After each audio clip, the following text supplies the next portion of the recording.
as a team. Because even though you can have weak performances, you can identify any draft issues that you may have had. You can identify any potential outplays that you may have experienced. And you can just learn from these opportunities and just grow throughout the tournament to have a better shot against the top contenders. Well, that's the thing. Both their games, unfortunate losses for them, were very close and only losing by a few key mistakes that came into it. So if they are able to kind of bandage those coming into this game, they are in with a real shot. Lyon, they've been looking incredible, but people are saying, are they overperforming or are they just that good? Like, as the tournament progresses, we are going to see just how they're playing, but we are into the pick and ban phase here with Lyon taking on Saigon Jokers already. Bans coming out quick and fast. You see Karma and Rek'Sai ban on the side of Lyon following that Gragas, and Jokers taking away that Echo and the Nasa, very top lane oriented bans. I don't want Dural getting his hands on either of those ones.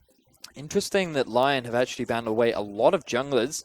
The Rek'Sai and the Gragas gone, which means that Elise has to be somewhere in the priority. Elise or Rek'Sai, sorry, not a Rek'Sai. Rek'Sai gets banned away. Elise has to be the priority right now if you're Lyon Gaming. I think that it's a good champion for Oddie. He can have some good early pressure on it. And then Saigon, they're going to be forced to go on to something like the Nidalee or the Graves, which really can't match the same sort of early pressure that an Elise can. So I feel like for Lyon, it is a safe, solid first pick. It leaves a lot of very good mid laners up on the table as well. You got the Talia, you got the Malzahar as well. They'll have to see what they're willing to give up to take away this lease. But you are right. With that Rek'Sai and Gragas off the table, none of the junglers can really slot into the very strong team compositions as well as the Elise can. So would be wise to pick it up, and looks like they're on the same train of thought. They get that one instantly. So now you can respond with either the mid lane picks that you were talking about, perhaps the Talia, considered fairly safe right now, but given that only the Vladimir has banned away, there are a lot of options that you can pick into it. You could also look to pick up a very early Sivir here, or maybe a Tahm Kench, because both of them are just fairly safe and well-rounded champions that you can pick into the vast majority of compositions. Oh, not being banned away. She is picked up here with the Sivir and the Talia coming in for the Saigon Joker. So two very strong picks. Sivir offers pretty much unrivaled control of any lane she turns into, and with that ultimate, there's not a lot you can do if you're trying to hunker her down. And Talia, we've seen her shine, and we've seen her kind of... It's either a diamond or just another cruddy rock, essentially.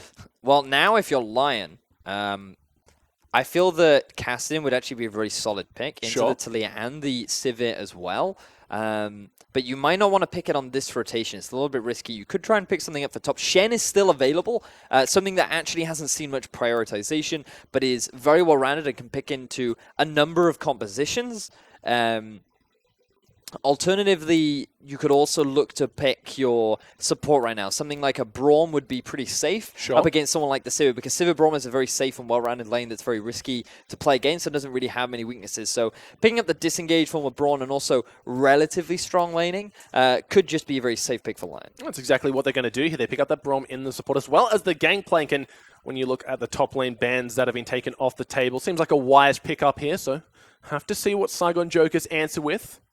Well, they know now what the top laner is. Yep.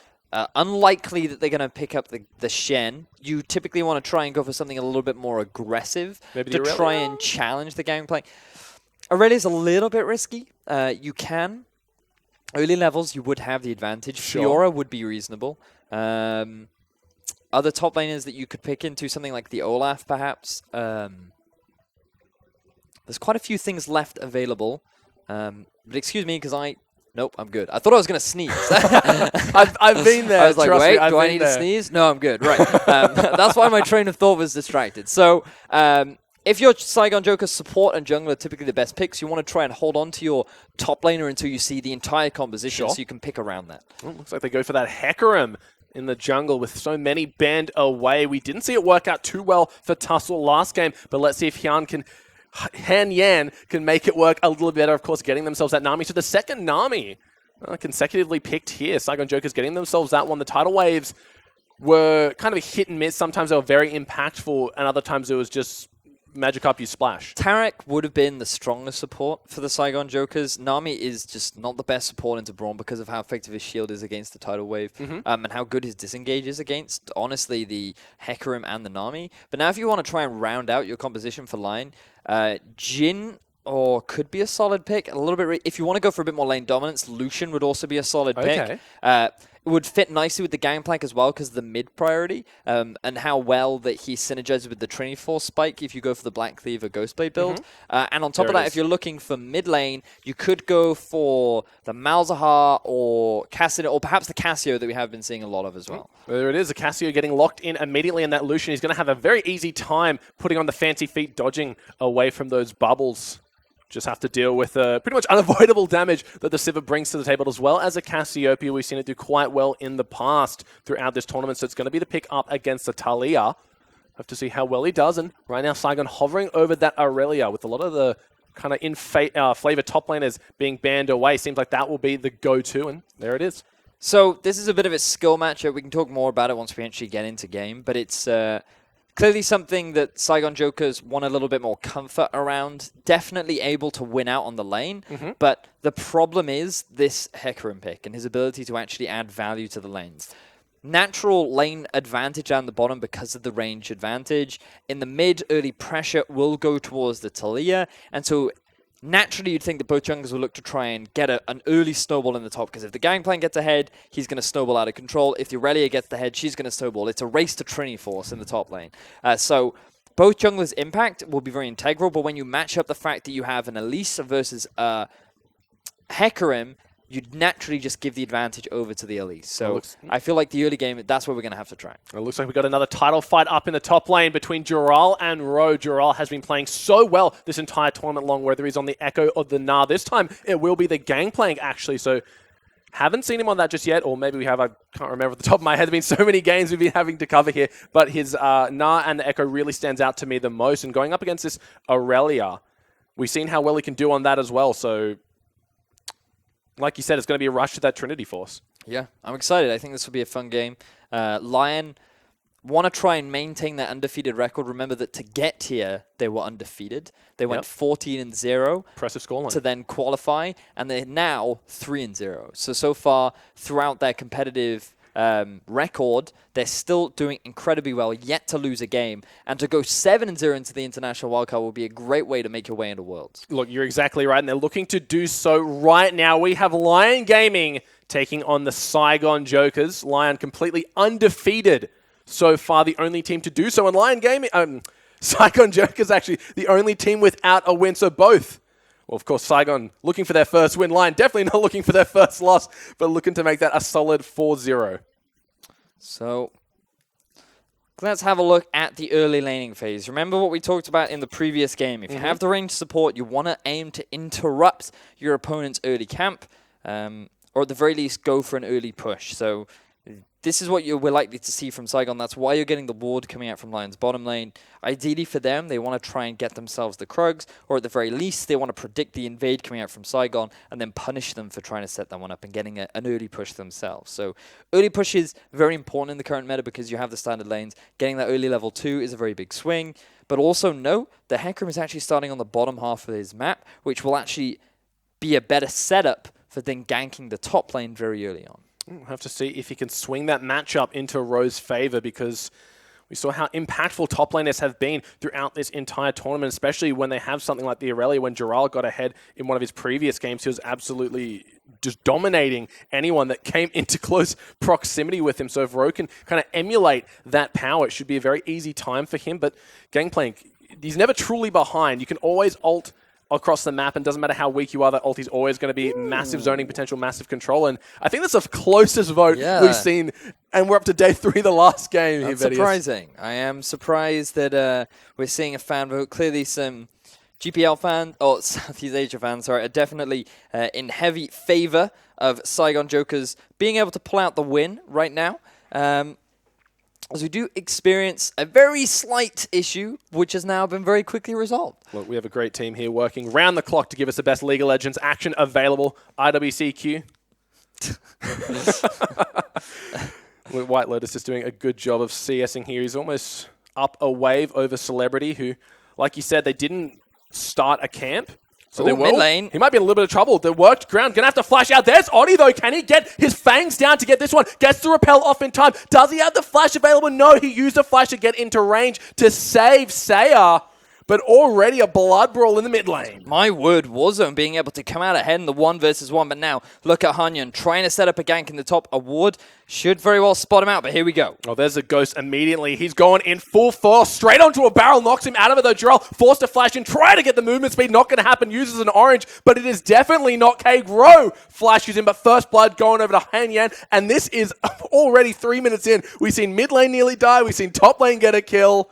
Saigon Jokers, we said they play aggressive, and they're showing us exactly why. This could not be a better start for the side of Saigon Jokers. We wanted to see an early aggressive Hecarim, and we get just that. Oddie's attention, it was drawn to the mid lane. He wanted to try and get a kill down onto Warzone after he pretty much forces Saya out of lane. Something that we would not expect from Saya whatsoever. Very surprising result, but I mean, Lyon already on the back foot early on.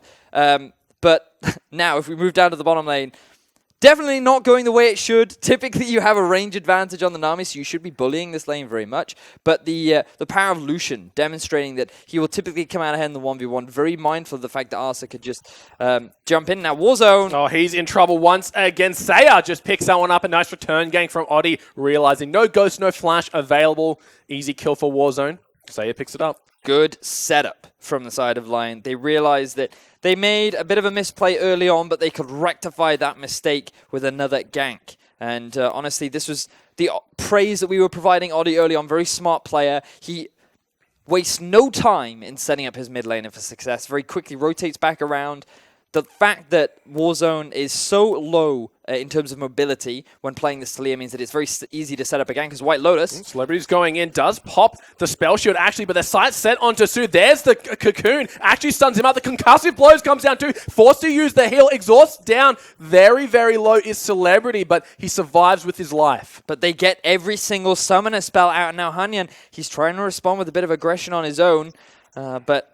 he is not going to be able to do it. Realizes that is a big minion wave in the mid lane. Warzone would not really be able to provide that much support. But you can see now the pressure continuing in the bottom lane. And wow, action already across all over the map. And we thought that the snowball would begin in the top lane, but look at the CS differential. Unfortunately for Rowe, he wasn't quite able to get the shove off. That meant that Jirel actually picked up a massive minion wave, and that actually enabled him to not only get the experience advantage, but a pretty hefty CS advantage too. Look, I feel like one of the consistent traits we see when it comes to great junglers is they're never wasting time. Every single action they do is always affecting the map in a positive way for their team. We've seen Hanyan, he tried to go for a gank in mid, couldn't make it happen, kind of hangs around there, denies the Raptors, but then just goes off, does his own thing. But Oddie, he's always in the right position to make something happen. He's burning a summoner, he's burning something. Just can't be said about Hanyan right now. No, it cannot, but he is playing the Hecarim. Ideally, he wants to try and get this very early level 6 so that it is easier to set up for the ganks, but hasn't quite found it yet. Warzone now really starting to struggle. Now, this mid lane matchup, I wanted to talk about a little bit earlier on, as Warzone being forced to ghost. Wow. So that's typically how the matchup goes. Yeah. Cassio has the advantage because she just straight up out DPS's Warzone. The advantage that Warzone has is if he puts a lot of work ground behind him, he can maintain a very solid gap between him and the Cassio. And the way in which you trade is you just constantly, every time the Cassio walks up aggressively, you just throw out the Q, you hit him with a bunch of rocks, and then you just disengage. And if you consistently do that, you can come out ahead of the Cassio matchup, but which is what we saw early on. But unfortunately, he's been forced to overextend in the lane because of the setup of the wave, which is resulting in the Saya being able to be as aggressive as he wants. Warzone has to be very careful because he has no summoner spells. And thanks to the gank from Oddie as well, that's really just made Warzone's life extremely difficult. But fair play to him for maintaining a very even CS mark. Solo laners are all level 6 now. Keep in mind that Saya does have that combat summoner spell, so we'll have the advantage over Warzone unless he can make some plays happen across the map. You can see already getting wards out of the river, trying to make his way up to top, make something happen, but not finding it just yet. And Sivir just doing Sivir things, clearing out the waves. Quick smart. Oddie posturing around the top half of the map. He does need to give that blue over to the Cassiopeia. Very important in this matchup to make sure that you do have blue control, enables you to be as aggressive as you want, and the same goes for Warzone in terms of wave clear, because he should just be looking to try and get that early Morello, complete the Royalize as soon as he can, because with those 2 items, this is where you start to see the power that Talia can bring in terms of kiting and team fight damage. We could also look to see some roaming coming out from the Talia. She now has her Weaver's Wall, and top lane would really be the best place to try and force that play. Given that your bottom lane, Sivir, you don't need to get her early on snowballing. She's going to hit a big spike when she gets 2-3 items. She's very much about team fighting, whereas the Aurelia is more about the laning, the side lane pressure. And so being able to snowball her and get her that early Trinity Force is what's going to be big for the Saigon Jokers. So, look, and not to mention, the only champion on the Lyon roster that really has a hard time in the side lanes getting over that wall is Dural. Should be quite easy for White Lotus and Arce to just dash over the wall, stand behind me, get them to safety, but Gangplank will have to burn the flash if he wants to get out of there. But Warzone just clearing out the waves here and there. These guys both have blue. Celebrity was low, but he does have the sustain advantage that Nami does provide. White Lotus using that culling, trying to go for the kill here. Flashes in, gets the Q straight under tower, and White Lotus singing praise all tournament long, and you guys can see why. Level 7 Lucian to the level 5 Sivir. This is the power of Lucian with going for the all-in. I mean, the risk that you have to be careful of with this Lucian Braum lane is the fact that it's so easy for Braum to just dive in, throw down the ultimate, you get the passive down, and it's so easy for White Lotus to follow up. We didn't even need it. He just throws out the culling, Celebrity, he's forced to eat all of it, and then White Lotus goes for such an aggressive flash, gets his team a kill, and Lyon just seemed to have retaken control over the game. Look, Celebrity still had heal available. I don't know if it was either just coming off cooldown or he didn't expect the piercing light damage, but he goes down, not putting up too much of a fight, and White Lotus completely spiraling this bot lane out of control. Good damage down onto Oddie. Here comes Hanyan. There's the repel to get him to safety. A good wall. They should be able to pick this one up. Hecarim does, but Saya trying to take him down. There is Arce. Gets a nice double knock up. He's so low. Just 2 more attacks will break it. Warzone in the back doing great damage. 1 more attack. Warzone gets it onto Arce, and Saigon Jokers find a pick, get 2 kills. So, unfortunately for Lyon right there, White Lotus had just backed away, but Saya wants to try and get something back. Not going to quite be able to do it. But still, overall, net gain for Saigon Jokers. They get themselves another 2 kills. The play from Arce was very promising. He thought that if I could just get the crowd control down, then my mid laner can rotate round. But Saya was being zoned away by Warzone, who very smartly was just using his abilities to zone, just trying to force Saya away from the team fight and allow the rest of his teammates to get the kill down onto Arce, which overall does result in them getting the kills that they wanted. But just look at the difference between the AD carries right now. It is so huge so early on into the game. Look, that's exactly right. 16,000 to basically 16,000, about 400 and change separates these 2 teams right now, and it's all that advantage in the bot lane. So this is the mistake that Arnie make. Definitely underestimated the burst because, I mean, trying to clear out that ward, it's understandable why you try to do it. But then you see Arce coming around, trying to provide the CC that's needed for Saya to then come in. But Saya was just a little bit too afraid to hard commit. And then if you look to your mini-map, then White Lotus was nowhere to be seen. He had to back. He had to pick up his Caulfield's Warhammer and Serrated Dirk as heal forced to be used as Arce. Takes a little bit too much damage. Look, Lyon, they know where their advantages lie. It's in this bot lane. They want to get White Lotus as far ahead as possible, but underestimating that tower damage forces the heal, but they do get that first brick gold, so still a bit in their pockets. Gets them about 1.2k ahead at the moment. And looking at the gold discrepancies here, and 1.4 in favor of the Lucian, that's huge. Just a BF sword and change. We talked about the mid-game spike synergy that they have with the Gangplank and the Lucian. I mean, Cassio, she does a lot of damage regardless as long as she can land that poison. And now it looks like Saigon, they want to try and get an advantage for themselves as Hanyan. Trying to set up for a dive, but the pink ward is going to spot him out. Oddie is in the vicinity. Is going to dissuade this gank as well. So Saigon Jokers definitely, they're on, I don't want to say a time limit because their late game is actually pretty phenomenal. But then when you think of Cassio and Gangplank, it's pretty hard to say that Lions don't exactly have a solid late game themselves. But in terms of the mid-game spike, definitely heavily in favor of Lyon. The only real advantage that Saigon are going to have is this great team fighting prowess, because you have the Nami, you have the Sivir, you have the frontline Hecarim, you have the flanking potential of the Aurelia as well. But they might not even get to that point because Lyon, they're using this AD carry to their advantage, rotating out to the top half of the map. They're going to very quickly pick up another turret. They initiate the lane swap, and it forces a Saigon Jokers to answer. Sue and Celebrity, TP. they're already so far behind. He's only level 6. Can't really do much about that row. Has to walk down to the bot lane. Cancels the TP. Jirol just going to teleport down to answer. Going to catch a nice big creep wave for himself. So many good things coming out from Lyon here. What they do is they realize that the bot tower is gone. They rotate up to the top half of the map. They now realize that, hey, maybe we can catch Aurelia off guard. But Aurelia is just backing off as the Lions bottom lane reach the top half.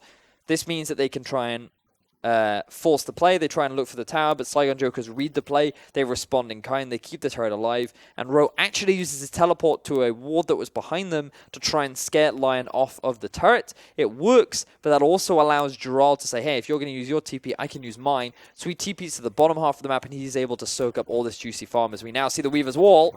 Here comes Warzone. He gets knocked off early. Jirol misses the flash, but Ro can't seem to find anything, and the cannon barrage under tower enough to keep him safe, and a lot of summoner spells expended here and no kills going to either team. Good response from Jirol to flash the knock-up coming out from Warzone. Yeah. He did not care about getting over the wall because, in all honesty, he had a great opportunity to get himself a kill. He decided not to overcommit and just be happy with his life as Hanyan trying to set up a play. He really wants to get onto White Lotus here. Forces the flash. There's the ultimate. Fears them back in. This should be a free kill for Celebrity. He gets it. Tidal Wave and Bubble. Not going to land. Arce knocks them both up, but the Jarl just going to call it a day.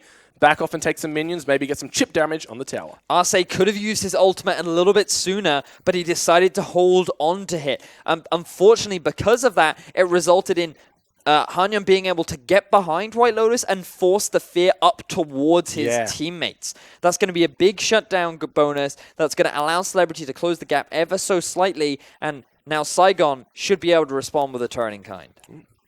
Doing a lot of damage down onto that one, but Warzone constantly being threatened by Saya. We've seen time and time again, just hits 1Q, forces a flash, forces the ghost. So they are getting themselves kind of back into a manageable state between the AD carries, but they're forfeiting a lot in the meantime.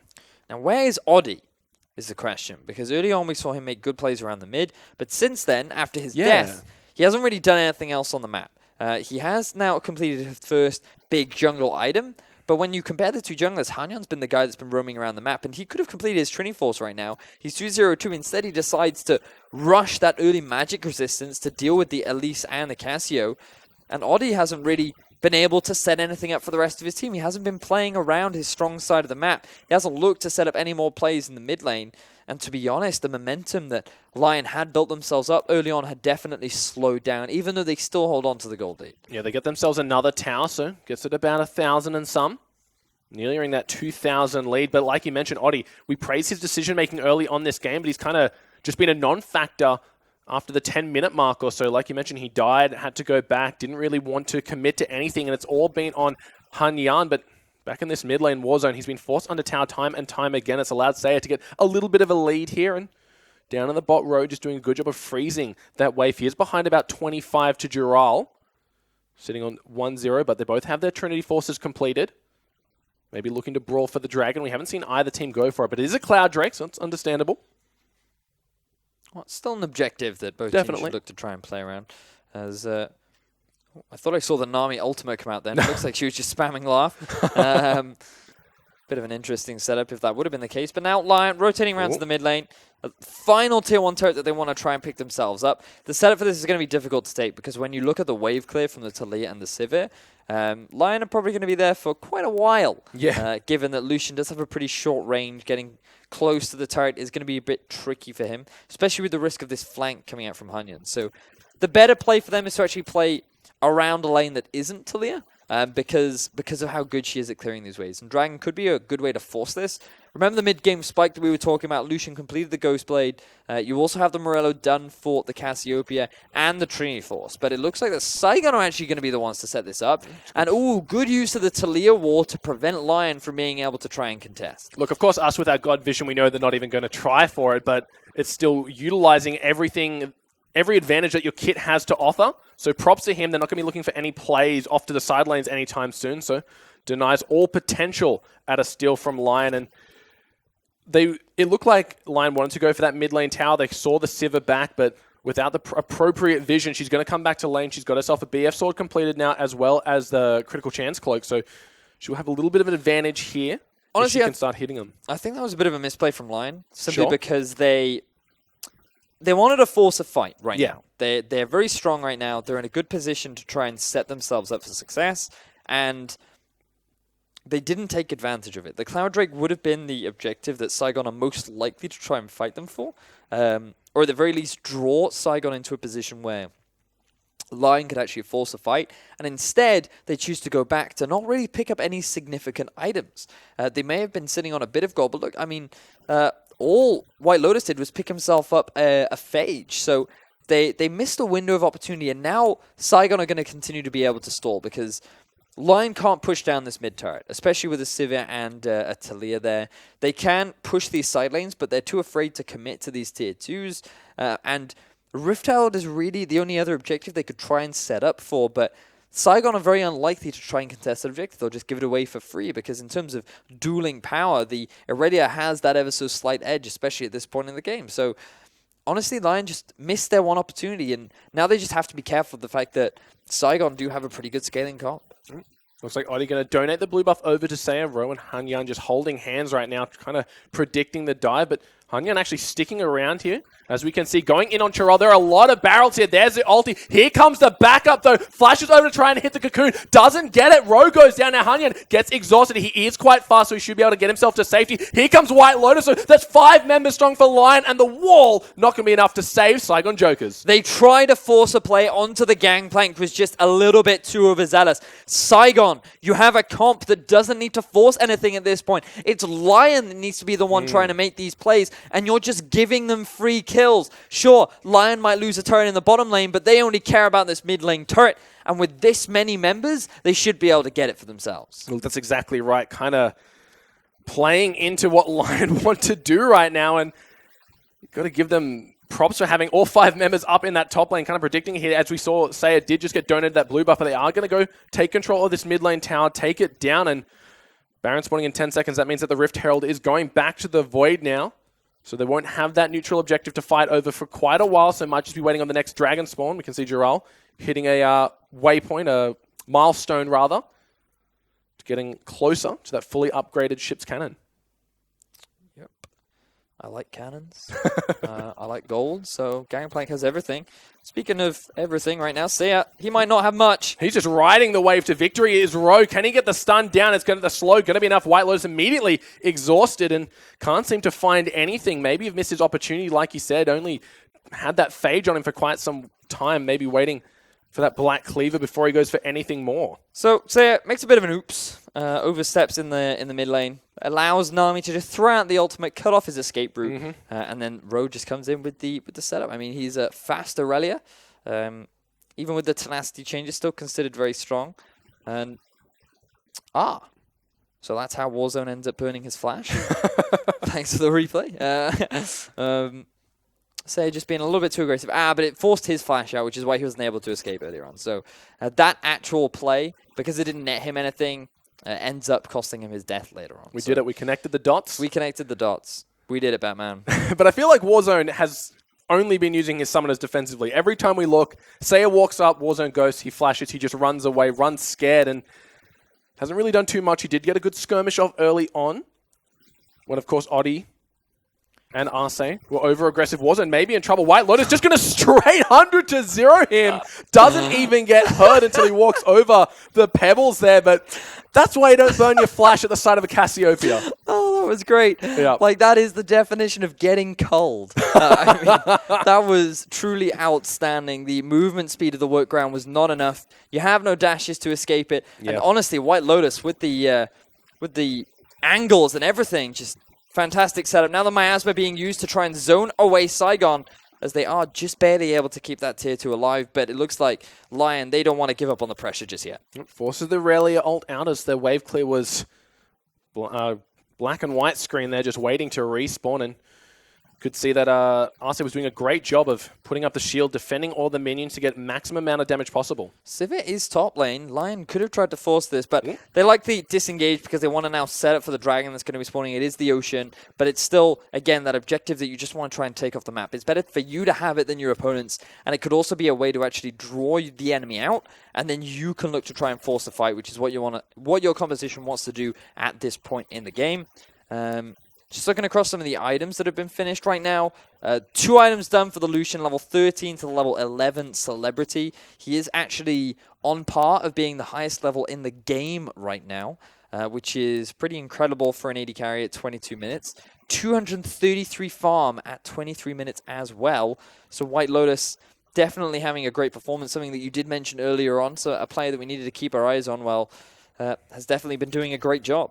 Well, look, going back up to the highlight match, of course, it was Gerald versus Rowe, and Gerald kind of single-handedly out-CSing him very well right now. Hasn't picked himself up a kill, but using that ultimate to get 2 assists and avoiding some of those potential lethal ganks down in the bot, using that flash. Ocean Dragon will be picked up on the side of Lyon. It will be an Infernal spawning next, but all in all, Lyon, their laning phase has gotten them in a very favorable position right now. 3,000 gold in the lead, has an extra tower up. Kills are tied, though. Yeah, but what are kills to towers? Exactly, right? Not to mention that Lyon got the first tower and the first blood, right? Yeah. It's always made me wonder how the towers actually just drop gold. Is there like a bag of money inside them? I'm sure they shoot magical bolts, right? I'm sure there's a lot of valuable materials in there you could salvage and maybe go back and I feel like that's a sell on the black lot of market. time when you're in the middle of a battle. Look, Brom's a tough guy, man. I'm sure he can carry half a tower on his own. Maybe tie one to Saya's tail, can slither on back. All right. Personally, I'm more of an advocate of just a bag of gold in the towers. Someone's just left it in there being like, yeah, it'll be fine. That's careless. It'll be fine. That's just straight careless. And once the first tower goes, they go, oh, maybe our gold isn't so fine. So they go take one of the bags out of each tower, take it back. Exactly. And they're like, maybe if there's less gold, it'll deter our opponents. No, it just makes them even hungrier for those item spikes. And the shopkeeper's like, where'd you get all this extra gold from? You didn't touch my tower gold, did you? Yeah, exactly. Exactly. We've deduced the mystery. We're on fire today. That's exactly right. So a Lyon right now, they've been playing incredibly well, looking to get themselves a massive advantage here still. Got that gold lead, all that extra tower gold, giving them the advantage here. They're setting up the vision around this Baron, but going for the cocoon onto Su. There's a massive true damage from that gangplank. Forces the flash.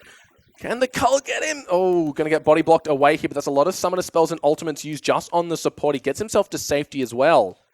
The question is now, what can Lyon force off of this? Because it is only the support. Yes, he loses his exhaust and he loses his flash, but in terms of the actual objectives to play around, Lyon haven't built themselves up enough of an advantage to try and force something like the Baron. And with the Aurelia still applying pressure on the bottom side of the map, Lyon are just trying to take whatever objective they can. Red buff will be on the menu, and handing this over to White Lotus is definitely something that they want to try and do as the Weaver's Wall comes through.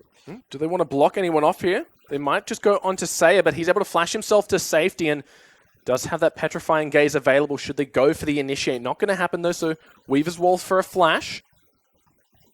It's a very important flash as well, as we've seen how Saya loves to use it aggressively. Gameplank just going to be holding the waves right now, but the flank could be coming in here. Look at the setup, though. We have White Lotus still sitting in the top lane. A fight right now for Lyon would not be what they want. They're just trying to dissuade Saigon from pushing down this mid, and now Saigon, they have no idea what to do. They're trying to disengage, they're trying to push, and they're just going to give a free tower over to Lyon. Look, I'm sure there's a lot of things running through their heads right now, and they can't seem to answer them all at once. It's kind of falling to pieces here, getting the gold lead further and further ahead are this Lyon Gaming squad. Now at about 4,000. No dragons up just yet. And you said they're not in a position to fearlessly contest this Baron just yet. So they're looking for their advantage where they can, corralling them around the map, using this very powerful Lucian on White Lotus to pretty much just take towers solo. Very interesting build path coming out from Celebrity. Yeah. I was just thinking that earlier before that. What we've seen a lot of from Civiz is actually the Phantom Dancer. Essence Reaver, not that unconventional, but the Phantom Dancer offers a little bit more value in terms of these mid-game fights. But going for the Rapid Fire Cannon, want to get a bit of extra range, definitely helps with taking down these turrets. Sure.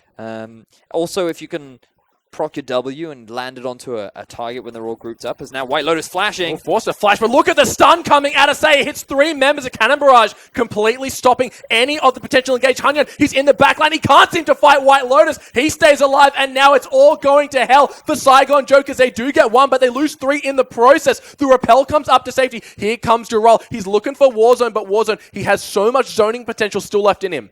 And now Lyon, with a big team fight win, want to try and push their advantage advantage. They're pressing down the mid lane. The Braum is still very healthy in Warzone. He's just doing what he can to zone away the opponents, and he's going to throw out the wall. Great use of that Weavers to just deny the pressure coming out from Lyon. This is going to mitigate it, but not for long because the minion wave is still on its way. It's going to be crashing under the tower now. RC just blocking up any potential damage. White Lotus looks like he wants to go for the kill. Warzone gets knocked up one shot away from concussive blow. They've turned their attention onto Su as Jarrell picks up the tower in the back. There's a Cully, takes him out, looking for one more into Su. Gets him, gets bubbled in the process. Double kill coming up, and now he's got his sights set on the Hecarim. Can this horsey get to safety? Poor Siva trying to come in, but gets completely, destroyed. White Lotus, they have a family, please.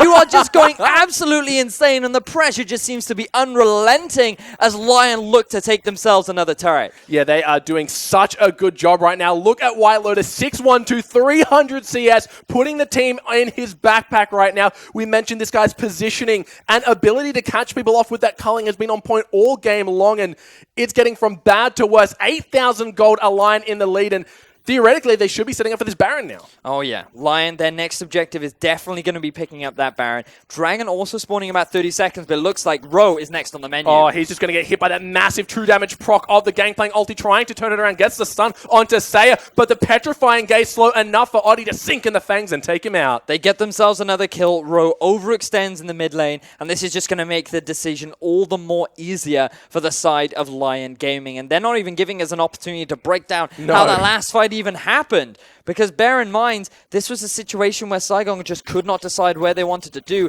They ended up giving away the top tower, and to be honest, they still didn't make a decision in such a long time that White Lotus is actually able to rejoin the fight. But let's just jump onto the end of it, where White Lotus just goes absolutely insane. Su using a fantastic thing that I forget the name of to actually remove the CC from White Lotus. The Mikhails, that's the one. And that enables White Lotus then to just go ham on Su. He has no way to escape. He then goes super aggressive onto the Hecarim as well, and he just shows no sign of mercy to his opponents. 6-1 and 2, as you mentioned earlier on.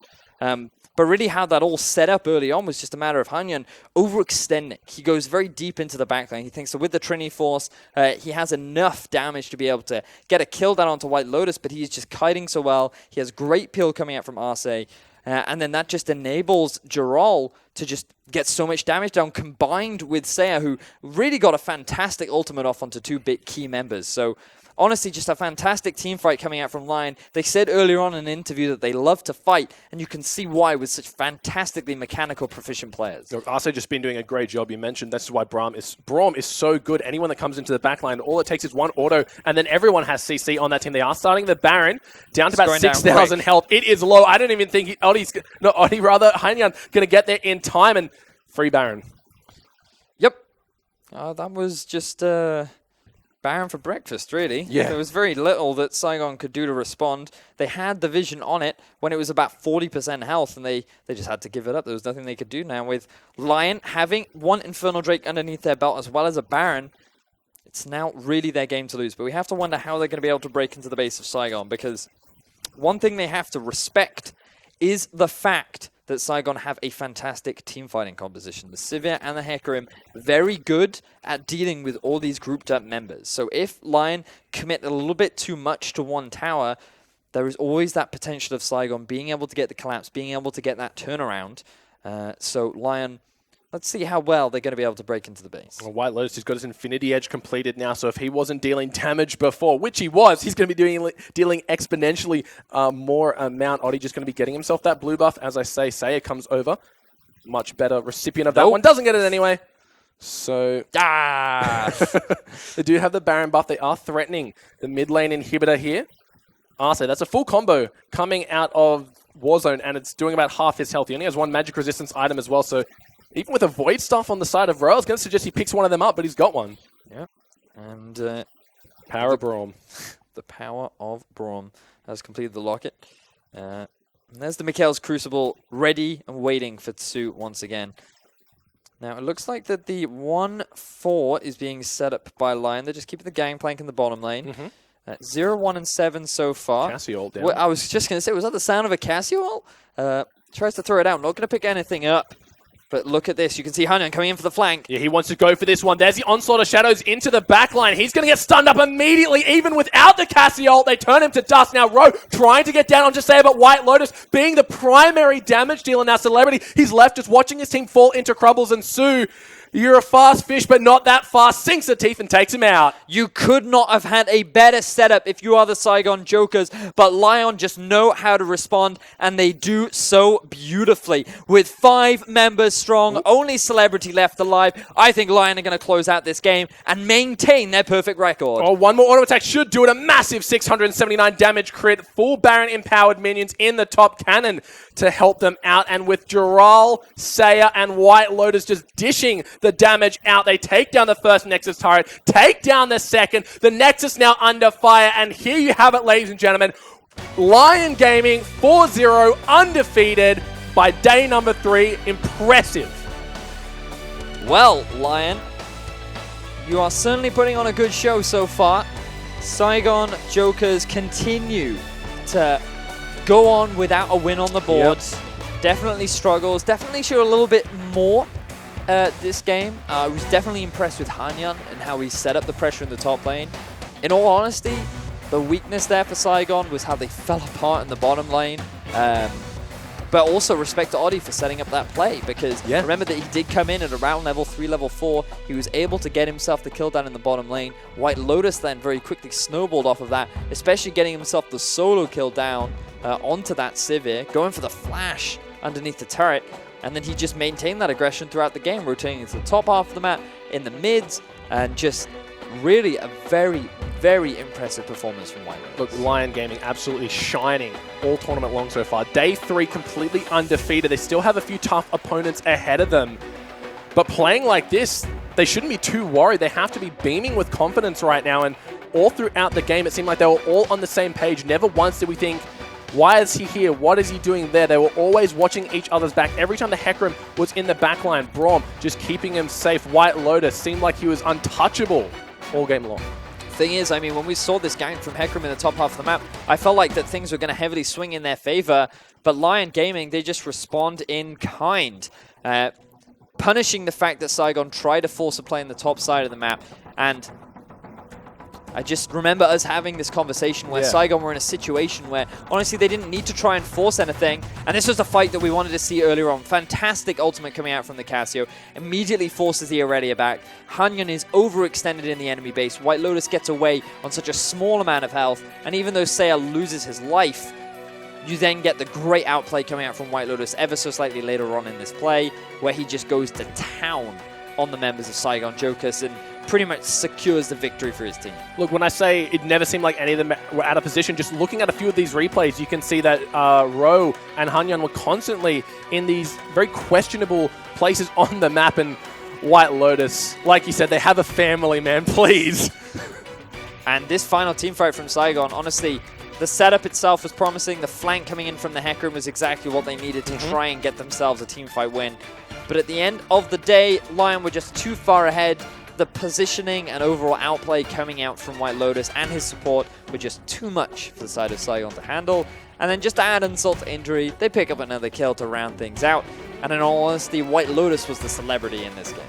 That's a great way to put it. And these guys really showing no chinks in the armor, no real weaknesses, nothing but strength to talk about this Lyon Gaming squad. So it's really going to be on their next competitors to try and find a strategy that's working against these guys, because I feel they've gone up against a lot of very strong teams but have prevailed every single time. Well, yeah, they certainly have. And now I'm extremely excited for Lions versus the Chiefs, because Chiefs called them out. They said that, hey, I think that they're just a team that got lucky early on. They've had early leads. Well, now, Chiefs, we've seen 2 games from the Lions where they didn't necessarily snowball off of an early lead and have just been playing very calculated, been very methodical in their play styles, have had very solid drafts, and have overall just had very solid performances. Look, and you're exactly right. When you call out a team like that, you better be able to back up your words, because 4-0 right now, a very impressive scoreline.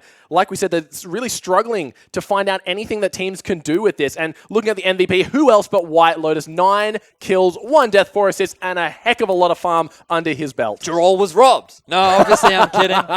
He did have a great performance on the Gangplank, but you cannot take away from White Lotus just performing very impressively down in the bottom lane, utilizing his lead the way in which he should, and just his positioning in those teamfights was outstanding, showing you how you can play Lucian so effectively. Look, and we've seen not a lot of Lucians throughout the tournament. It's mainly been the Ashe, it's mainly been the Jhin. So when we were talking through the draft phase of which one they were going to pick, you initially said, Jhin, smart pick here. They go for the Lucian anyway, and it worked out wonders for them. Yeah, it certainly did. I mean, the Lucian makes a lot of sense into the Sivir, but when you pair it up with a Braum and you go up against the Nami, typically the Nami is playing extremely aggressively. She's using her sustain to be able to force her opponents out of lane, but on top of that, just mitigate any of the poke that is returning.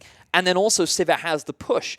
But because they weren't able to get that early push, Lucian got the early level 2, and really they then had maintained control throughout the laning phase. And then just to add insult to injury, you had Oddie come down to the bottom half of the map, and he's really the thing that snowballed the lane and allowed White Lotus to be that powerhouse. Look, it's interesting to say, because you're right, they helped their Hecarim start at that bottom side of the jungle, so they didn't get themselves that early level 2, hoping to just get through it with sustain and with Sivir's wave control. But once Lucian hits that power spike that we all know and love, it was just game over, it seemed. Yeah, it certainly was. And in all honesty, Saigon's had very little answers. All they had to do was buy time, though. We talked about it a lot. They still had a good team fighting composition. They had the Sivir, they had the Hecarim. They maybe could have gotten to a point where the Irelia was so strong in the side lane where the Gangplank couldn't have been able to deal with her. But unfortunately, they try to force a play. They think that, hey, if we get this kill onto Gangplank, then the Irelia will be big enough to then go into a side lane, and that's everything that we need.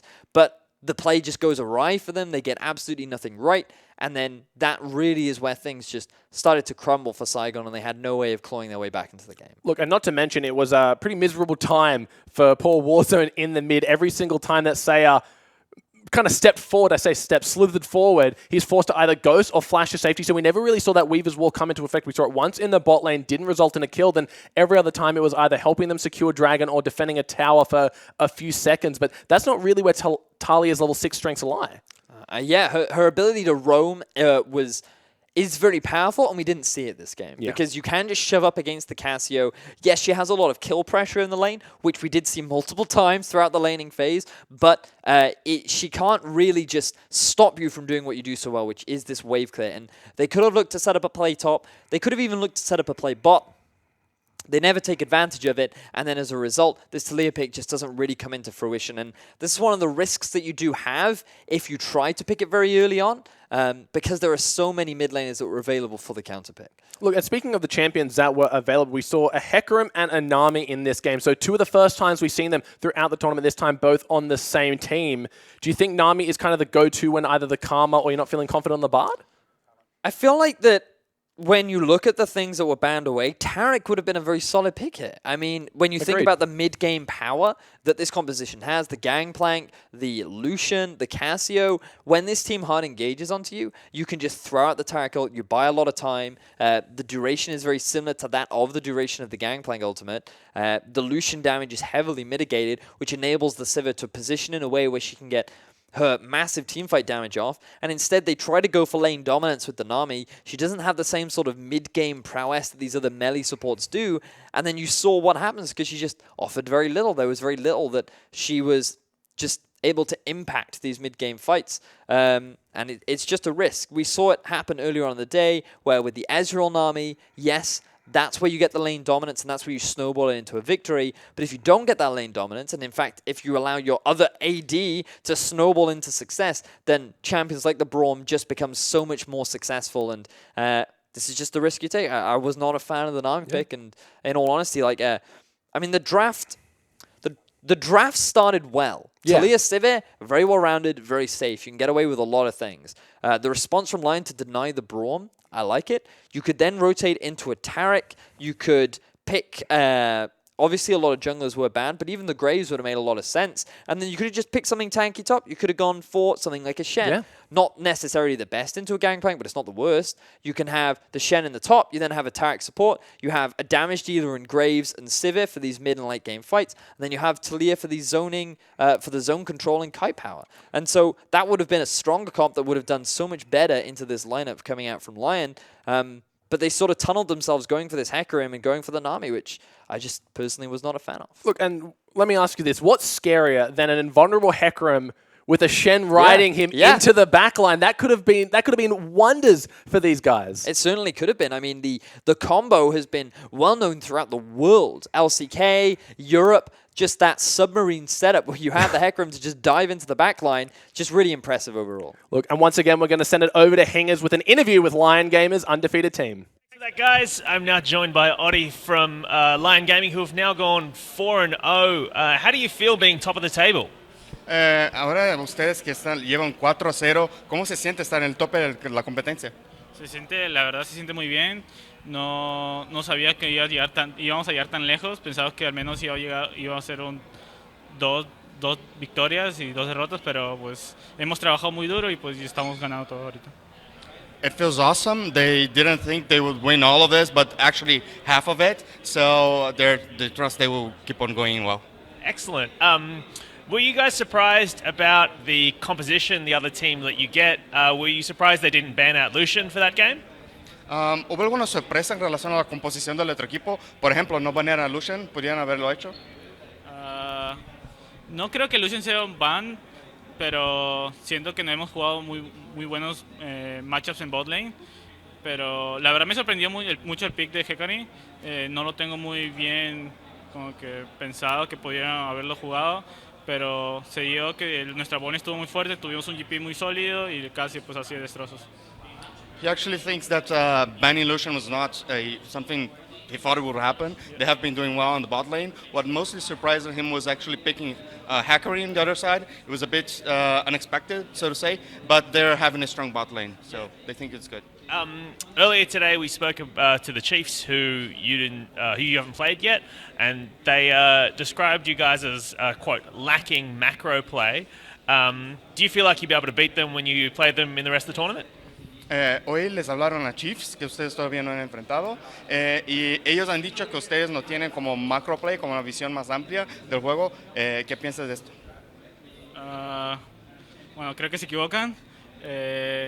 Nosotros hemos vencido a muchos equipos que ellos han sido derrotados, así que creo que vamos a dar un buen papel y pues callar la boca. He thinks they're actually wrong because they actually beat teams that actually beat Chiefs. Yeah, so they're going to do their part and make sure they're shut up in the end.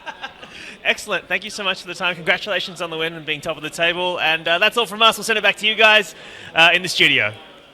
Well, there you go. The gauntlet has been thrown now from the Lions. They are definitely willing to fight the Chiefs. Look, you heard him say it. Chiefs, shut up. We're going to beat you. So great confidence coming that once again. Thanks, Hingers, for being over there, getting our interviews. So Lyon Gaming, how can you not be confident? Sitting on 4-0, going into tomorrow, you got to be feeling good, right? Oh, yeah, definitely. I mean, the team as a whole has impressed me. We praised Saya on day 1. We praised Odi and Giral on day 2. And now we're playing White Lotus and RC on day 3. I mean, the team seems to have so many members that just step up when they need to. And I'm really looking forward to seeing how well they do throughout the rest of the tournament and how well they play up against tomorrow. Well, that's what it takes to get yourself to Worlds. No one player is going to carry you there. You need a whole team of superstars throughout that roster. And this Lyon Gaming is going to say White Lotus game. And this Lyon Gaming squad are doing just that. They're making me a believer. Oh, yeah, that's definitely the case. And I'm looking forward to seeing what else they are able to bring out. They've definitely been using a wide range of strategies and champion pools. And I think that moving forward into tomorrow's games, they're just going to continue on with their impressive success. Look, and we're going to have a look at the Day 3 results and kind of catch you guys back up. If you joined us late or missed any of the ones, straight off we saw Dark Passage with a very, very cheeky win over Albus, Nox, Luna, and then Latin Gaming's. They're 4-0, so you kind of know how that one goes. They took out their partners, Chaos Latin Gamers. And of course, Chiefs Esports Club took it to INTZ in a very close game. Dark Passage once again getting another win over Rampage, who didn't look to be playing their best, and Lyon Gaming 4-0 against Saigon Jokers, making it look easy. So some much needed wins for a lot of these teams. Dark Passage now maintaining at the top of the table, but nobody can quite yet rival Lyon. We thought that Albus would be the team to join them at the top, but for the time being, it is Lyon sitting solely in that first place position.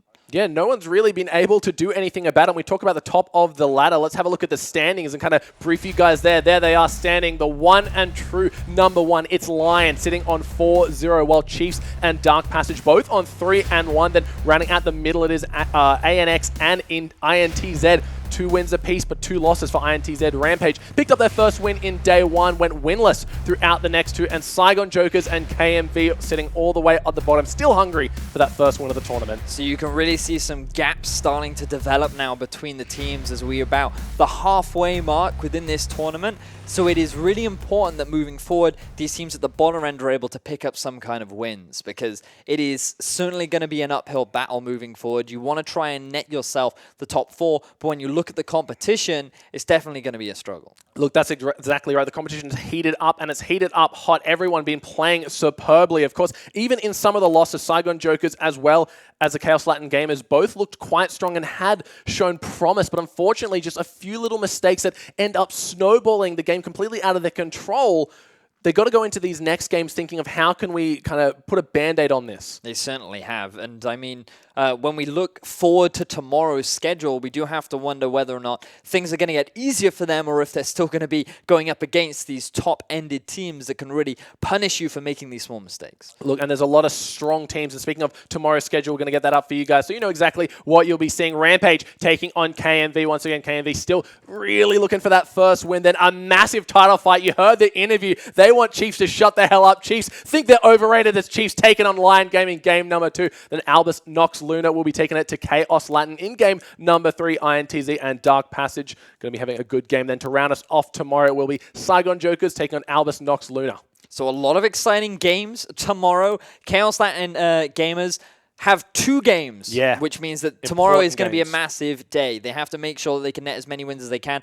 Rampage is definitely a team that I believe they have a good shot against, given that they are sitting at the bottom of the table right now. But when you look at going up against Albus Nox Luna, that could be a little bit of a tougher challenge. So a lot of exciting games tomorrow. That's the thing, right? They're both versing Albus Nox Luna. So if they are able to kind of clinch out a win, we saw Dark Passage with a very cheeky win against them, going for that pseudo base race here and pulling out a win. It's showing that it can be done, and that could have been what Dark Passage needed to get that momentum and carry themselves to a few more victories. So if one of these teams are able to pick off the upset, it could just fill them with confidence and help them throughout the rest of this tournament. But I mean, when we talk about games tomorrow, I feel like all eyes are going to be on the Chiefs versus Lyon. I feel like a bit of rivalry has now started to build up between these two teams. We can see Chiefs feeling very confident. Lyon, after today's performance, I feel like it's very difficult to argue with them being a top contender right now. And so I feel like this is definitely going to be the game that determines who can hold on to that first place spot. Look, you're exactly right. And they said they threw down the gauntlet, so they want nothing more than to go up against each other in the Rift and see if these words can be translated into action. I'm really excited to see it. Really excited to see how the draft unfolds as well, because both teams, it seems like Chiefs got what was comfort pick today. Lyon seem to have a very deep champion pool where they can bring out anything in any sort of situation. And so I'm really looking forward to seeing how things play out. The mid lane for me, I think, will be the most exciting matchup, because we know how influential a good performance in the early stages of the game can be for their mid laner in particular, whereas if he's having a rough time, sometimes he can go overboard a little bit, whereas if he has a good performance, he's considered one of the best players in Oceania. Look, that's one of the things that I've been really loving about this tournament is every single lane has had the potential to excel and show the value in the game. But guys, that's all we got time for. We are going to wrap things up here tonight. So thank you all so much for watching, and tune in same time tomorrow.